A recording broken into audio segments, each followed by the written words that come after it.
ইন্টারিমকে বলে দিতে চাই, আজকে 29টা দিন পার হয়ে গিয়েছে, আমার ভাইয়ের বিচার নাই।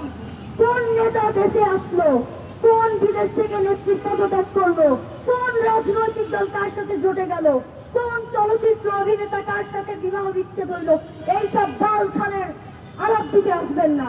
আমাদের এখন একমাত্র কনসার্ন হবে হাদি ভাইয়ের ইস্যু, হাদি ভাইয়ের হত্যার বিচার, এটা আমাদের একমাত্র ইস্যু। কোন রাজনৈতিক দলের সাথে কে জুটে গেছে এইসব দিয়ে আপনারা মিডিয়া কভারেজ করবেন না। শহীদ ওসমান হাদির বিচার কার্যক্রম শেষ না হওয়া পর্যন্ত, সুষ্ঠু তদন্ত না হওয়া পর্যন্ত আমরা রাজপথ ছাড়বো না। আমরা আবারও রাজপথে আসবো, আমরা আবারও স্লোগান মিলাবো, আমরা আবারও গলায় গলা মিলাবো ইনশাল্লাহ।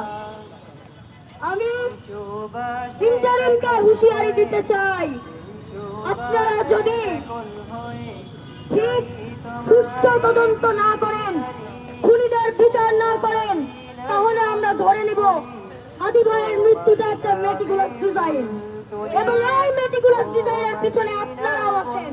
কারণ উপদেষ্টা পরিষদের সাহায্য ছাড়া সীমান্ত অতিক্রম করা এত সহজ না। আমরা আর গড়িমসি করবো না, আমরা আর গড়িমসি করবো না।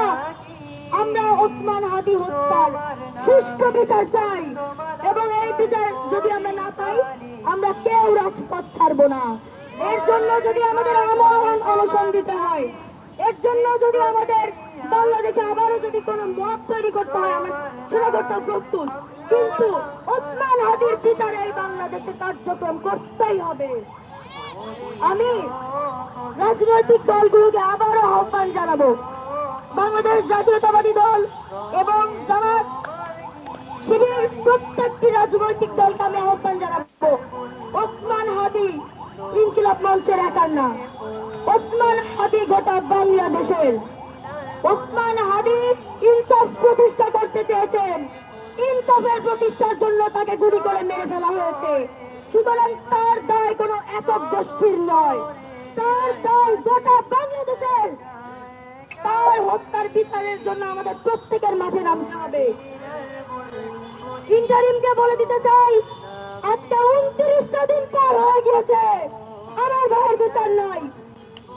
আজকে 29টা দিন পার হয়ে গিয়েছে, আমার ভাইয়ের বিচার নাই। আপনারা যদি বিচার করতে না পারেন, আপনারা ওই জায়গায় কেন বসে আছেন?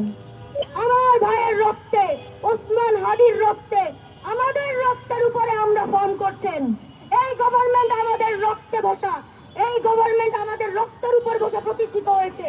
তাহলে আমাদের রক্তের উপর বসে এস্টাবলিশ হওয়া গভর্নমেন্ট কেন আমার ভাইয়ের খুনের বিচার করতে এত গড়িমসি করছে?